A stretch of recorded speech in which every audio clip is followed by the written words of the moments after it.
Thank you so much to Book of the Month for partnering with me on today's video. And then we get on to the third book, which is one that you're probably all on this video for because you want to know my thoughts about this.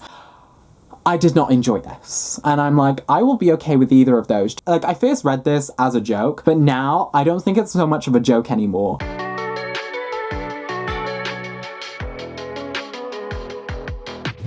Hey besties, it's Joel, and today I'm going to be recapping the 11 books that I read during the month of February. I hope you're doing very well and that you're looking after yourselves. If you've yet to take that drink of water, please do so. We must remain well and hydrated. For me, I bought myself a new Chili's bottle because I've been wanting a new one of these for a while. But you know, it just makes sure my water stays cold, so then when I forget to drink water, and like this isn't sponsored or anything, but I just really love the water bottle in and of itself. But if water isn't your forte at the moment, I hope you have your trusty beverage ready to drink or snack of your choice and just chill out to this video. I am just very excited to be discussing these books with you today. I read some amazing books over the past month and hopefully you'll be able to find a new read to go on your TBR, even though it's probably like immensely long as it is. However, like, what's one more book? What's two more books? What's maybe like 10 more books on your TBR? But if you've yet to check out my Instagram nor my Twitter, I would highly recommend you go check those out because I post some extra bookish content that you're not gonna see here. I'm gonna quickly adjust my seating position, and before we get into the books that I read in the month of February, I want to quickly discuss what I'm currently reading, what I'm currently watching, and this time what I'm currently playing. The book that I'm currently reading is currently over there, so I'm gonna go grab it.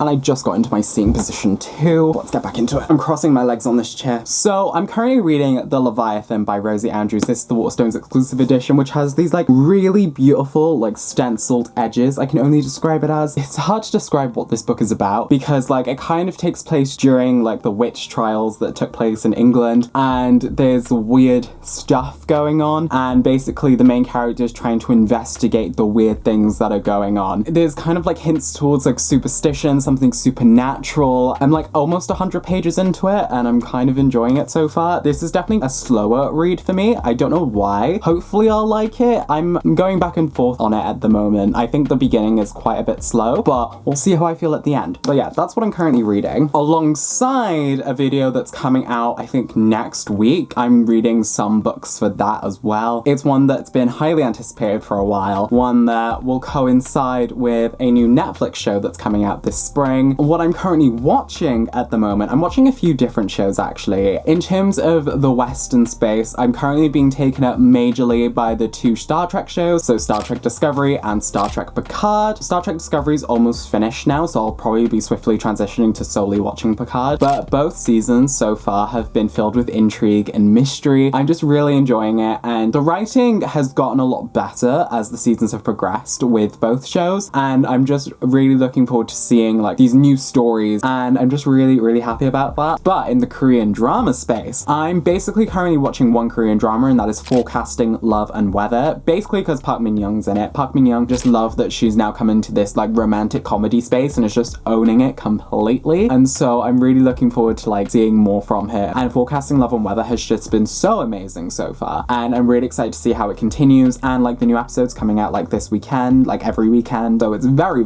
nice because it perfectly meld the professional aspects with like the romantic comedy aspects, and it's great, but also highlights the public sector and like the work people do within the public sector, and I just find it to be amazing. And then we get to what I'm currently playing, and I'm sure a lot of you have seen like a lot of coverage surrounding this particular video game, but currently I am playing Elden Ring, which is the video game that George R. R. Martin provided the world building on, and then From Software then developed the entire game surrounding the world that George R. R. Martin built. And I'm having the best time. Like, this world is so intricate and so like explorative. Explorative, is that a word? I'm creating new words on this channel, like always. You can really do a lot of exploration within this world. Plus, this is like my first proper like Souls game that I've played. Like, I have Dark Souls on my like Steam library, but I've never actually played it. And this now is like my very first like Souls game, and Elden Ring so far has just been amazing. Like, I was a bit scared at first because I've seen like videos of people doing like Dark Souls combat, and it kind of frightened me because I was like, I don't know if I'm going to be able to do that. But in terms of someone who doesn't really play Souls games, I found that this Souls game was very accessible to new players. I did start off as a vagabond, but then I quickly transitioned to being an astrologer because I wanted to do more magic. I'm having a lot of fun. And plus it's giving me a lot of inspiration as well for like world building. And I think that's one of the main things I love about like writing as well, because I'm inspired by so many different things like video games, TV shows, books as well. I have a lot of different influences and I just love how I'm getting like inspired by so many different avenues of Elden Ring, and it's just very exciting and I can't wait to like continue it and like play more of it. And you know, I will be posting screenshots on like Twitter. And so yeah, that is basically currently what I'm reading, watching and playing. If you want to leave what you're currently reading, watching or playing in the comment section down below, now is the time. I would just love to see like what books you're currently consuming, what TV shows you think I should watch, and also if you have any video game recommendations, because I know we don't talk about video games like a lot on this channel, but like you all know I love like Dragon Age, Skyrim, like the Elder Scrolls, etc. And so I definitely think like having that kind of like discussion about video games would be pretty cool, because at the same time it kind of coincides with the main ethos of this channel, which is basically exploring fictional worlds and the fates that bind them. Wow, I just made that up. Video games are definitely a part of that, and it's definitely something I want to incorporate in the channel in the future. Don't know how I'm gonna do that yet. I mean, maybe Twitch streaming, who knows, but it's definitely something that I'm growing increasingly like passionate about like discussing, because video gaming is a whole different storytelling medium of its own, and when a story is conveyed beautifully within a video game, chef's kiss. It's just perfect. I'm just really excited to see how like video game storytelling evolves, because I think narrative,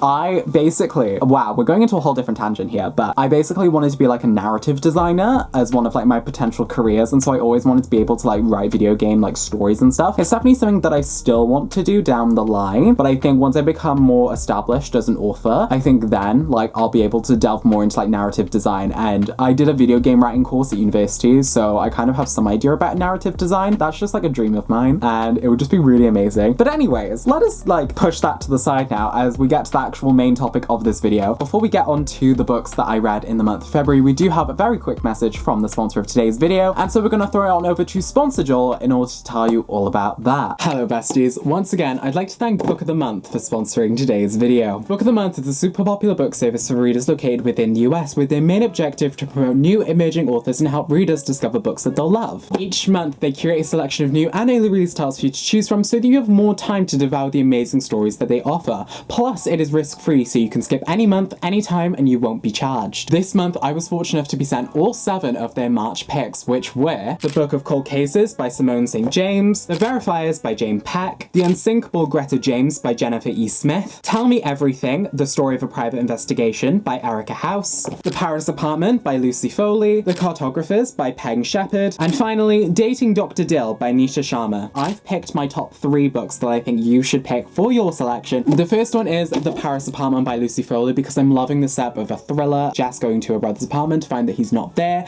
and finding that the neighbors might have something to do with it, or they're hiding more secrets than she thinks. The next one is The Cartographers by Peng Shepherd, purely because I love this mystery surrounding a map that's the only copy, and someone going around and killing everyone that knows about the existence of this map, like conspiracies and like mysteries. It's something that I really love, and this kind of gives me slight dark academia vibes. And then the last one that I would recommend is Dating Dr. Dill by Nisha Sharma. I know I've been on like a romance reading kick for a little bit now, but I'm really intrigued by this. The premise of like being engaged to be able to get something out of it really like excites me. And so if these books sound great to you and you have a US-based shipping address, then you can use the link in my description and use code FATES in order to get your first Book of the Month box for only $9.99. And now we can get back to all of the books that I read in the month of February. Okay, so the first 2 books that I read in the month of February was The Boy, the Mole, the Fox and the Horse by Charlie Maxey and Who Cares Wins by Lily Cole. Both of these were for a video that I did over on Penguin Platform. I do some freelance book creation content over on Penguin Platform, and so for the month of February I read 2 of Tasman from T-Book and Tasman's Blue Monday book recommendations, and these 2 were very good. I very much enjoyed them.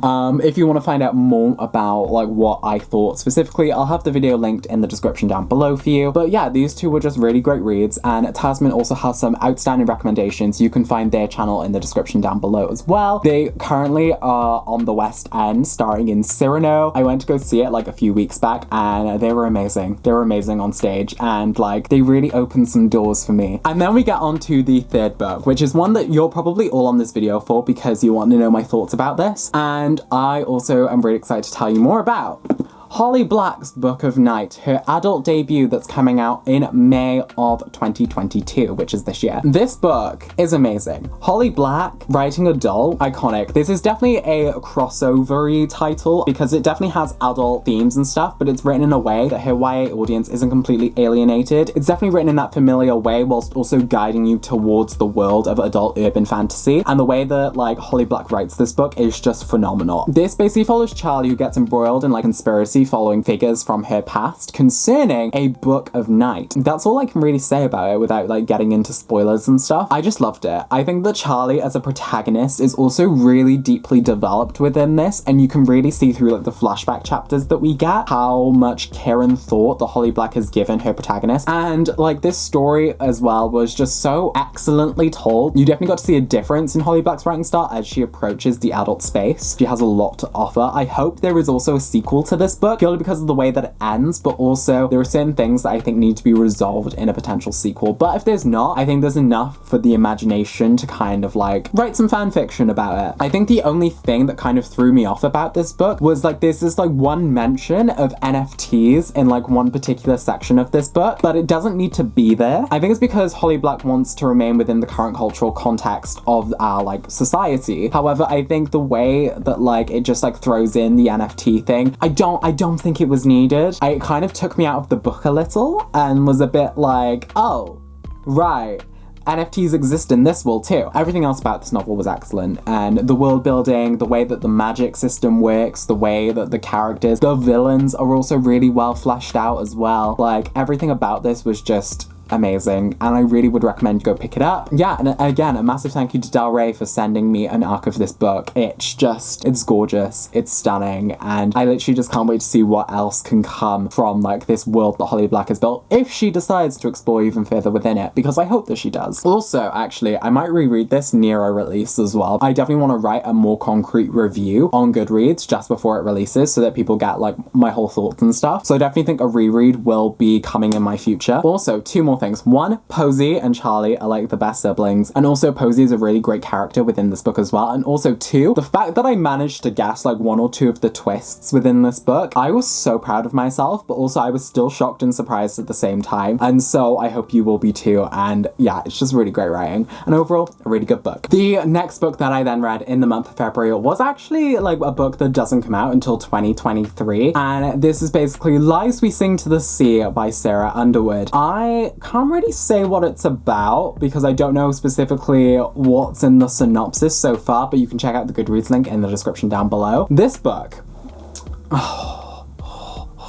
if you're a massive fan of like Greek mythological fiction like I am, you will love Lies We Sing to the Sea. The way that Sarah Underwood has taken this story of the maids of the Odyssey and has transformed it into this tale. I literally almost cried at the end of this story because of the way that it was told. Like Sarah Underwood's prose is so beautifully descriptive, emotionally packed, and also just characterized her characters so beautifully. It was so good. It was amazing. Would wish that you could add it to read right now on Goodreads. It's such a good story, and I definitely will be rereading it when the physical arcs come out. Thank you so much to Sarah as well for providing me with the manuscript. I got to the end of this book and my face I was literally like, you know when those stories just like shock you to the core? Because I thought everything was gonna be fine. I should really stop assuming things that are gonna be fine, because you know, you think the blade can't go in any deeper, and then the author just takes it and twists it, and then you heartache.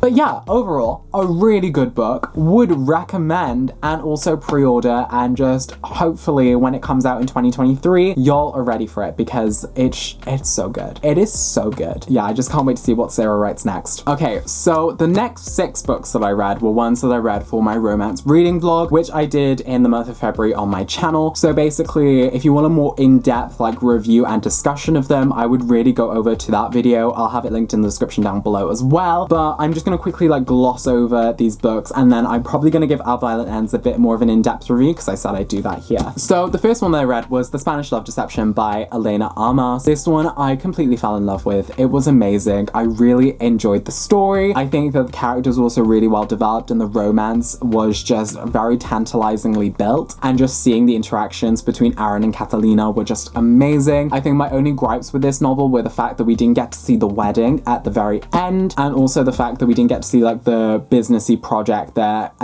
Catalina had to like do and promote. However, I will respect the fact that we got the misogynistic co-worker fired, and yeah, I'm just really excited to see Elena Armas's next book and just see what else she writes in the future. The next book that I then read was The Ex-Hex by Erin Sterling.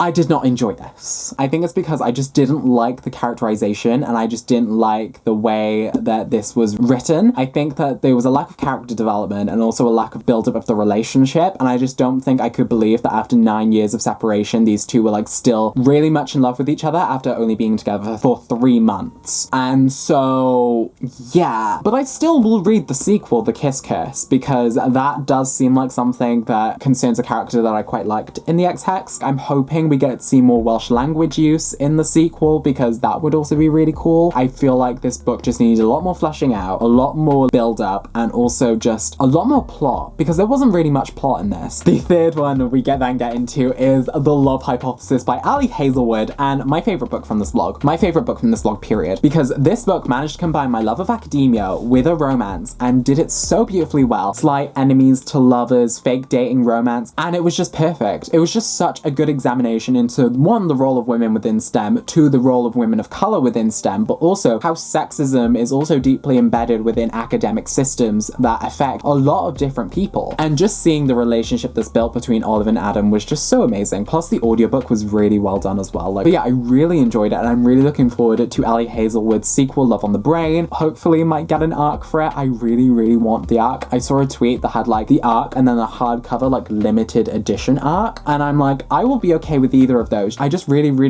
want to be able to read this and just give my review and stuff before it comes out, because now I'm becoming more of a romance reader. The next book that I then read was Beach Read by Emily Henry, because I really wanted to read it before Book Lovers came out. Beach Read was amazing. I really enjoyed this. We got to follow two writers trying to like go through their writer's blocks and create like stories worth telling, and then they decide to switch projects and like write in genres that the other person wrote in and see what happens. It was just amazing. Just seeing the relationship build up between January and Gus, and just seeing the way that their past has like hurt them, but then also how together they can work towards a brighter future was just amazing. And just seeing their kind of like slow friendship turn into something romantic was just really nice to see as well, and it completely made sense with their characters. And I don't know, I think there's something about this book that just really spoke to me and was really cathartic, especially the end of the book concerning the safe and like the letters. I cried. It was just amazing, and I really much loved that, and I just think that it deeply affected me in some way, and I'm really happy about that.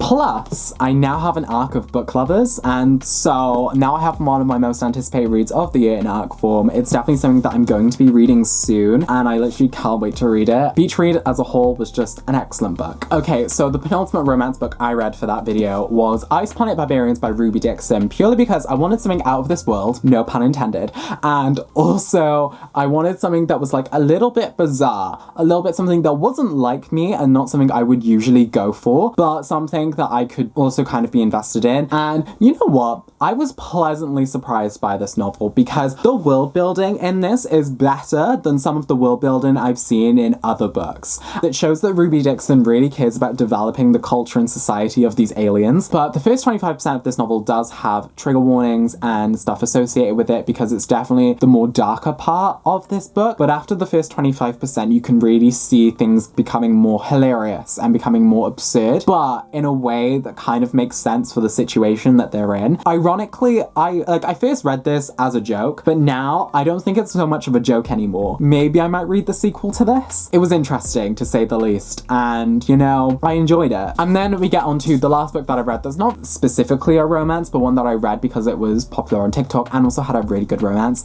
and that is Our Violent Ends by Chloe Gong, which basically destroyed my soul. This book really, I love Chloe Gong's writing, for one, like, and I'm really excited for their adult fantasy debut that's coming out soon. And Foul Lady Fortune, I think that's going to be really good as well. But Our Violent Ends really hit the nail on Romeo and Juliet as a whole, and just really solidified a place as a really good Romeo and Juliet imagining. I think that the story was specifically really well written and was also able to carry on like seamlessly from These Violent Delights. And I think it's really, really good if you have both books on hand if you haven't read it yet, because the transition between These Violent Delights and Our Violent Ends is really good. But as a whole, like Romeo and Juliet, Benedict and Marshall, so many different feelings. I just really enjoyed the way that Chloe Gong developed the plot further, was able to really tightly wrap up everything and keep it succinct, whilst also leaving a lot of plot threads for Foul Lady Fortune. And yeah, it's just amazing. I think that she did such a good job with concluding this duology, and it just speaks to like the future of like YA, Chloe Gong's writing career as well. And you can really see why she's so deeply popular on TikTok and other various social platforms, because the way that she's able to capture the reader's attention within this book, outstanding, amazing, phenomenal. We love to see it. I really recommend that you pick up the duology and read it. I really enjoyed it, and I cannot wait to reread it. I really want to reread it maybe near like when Foul Lady Fortune comes out, so then like I have the world in my head, but we'll see.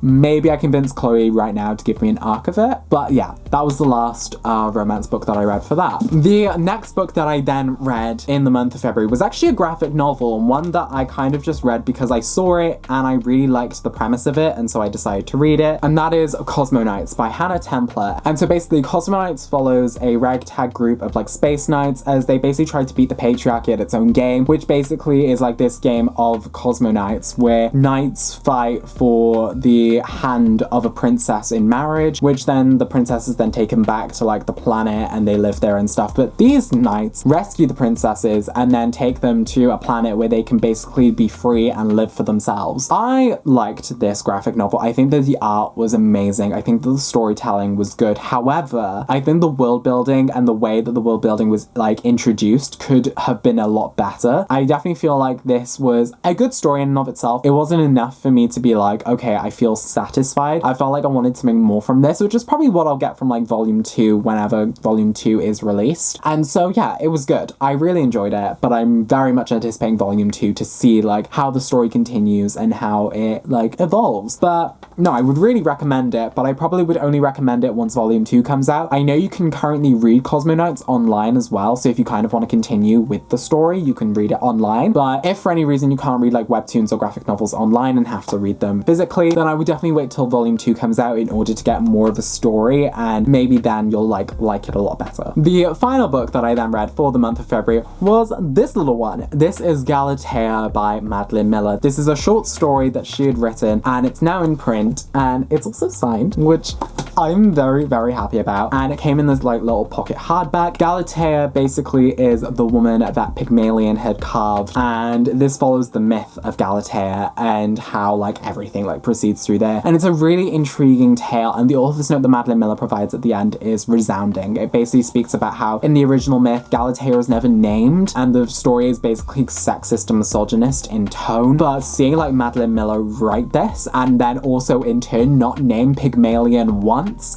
in this short story, ultimate iconicness. Like this short story was amazing. I think that it really captured the essence of Galatea and just like the pain and the trouble that she had gone through. I'm always enamored by Madeline Miller's writing because she is able to capture the essence of humanity so beautifully well. I just think this story really, really came together super well. You can really compare this to the original story of Galatea and Pygmalion and see like the differences that Madeline Miller chose to do. You can really use the comparison between these and create such a really nice literary essay about the treatment of women during the Greek mythological period. And you know, that could be something that I write someday, but for now, I'm just really happy with this. And so yeah, that is basically the 11 pieces of fiction that I have read in the month of February. I'm really excited to see all of the books that I read during March as well and see like the reviews that I have. Again, a massive thank you to Book of the Month for sponsoring today's video. If you have a US-based shipping address, then you can use the link in my description and use code FATES in order to get your first Book of the Month box for only $9.99. If you like this video, be sure to give it a thumbs up, and if you're new here, be sure to click that subscribe button so that you're notified whenever I upload next. We are literally inching ever so closely to like 90k and by extension 100k. The fact that we're reaching this milestone just means so much to me, because I just never thought I'd get here. I never thought, well, to be fair, I never thought I'd be on BookTube for one, but also I just never thought we'd reach this point, and now my brain is like exploding. Thank you all so much. Like, thank you. And I truly appreciate every single one of you. I can't wait to see where this takes us in the future. But if you wanted to check me out on any other social media platforms, I'll have them all linked in the description down below for you, so you can follow me on every single other platform. And yeah, that is basically everything. Be sure to leave what you're currently reading, watching, or gaming in the comment section down below. And yeah, I guess until the next time, bye besties.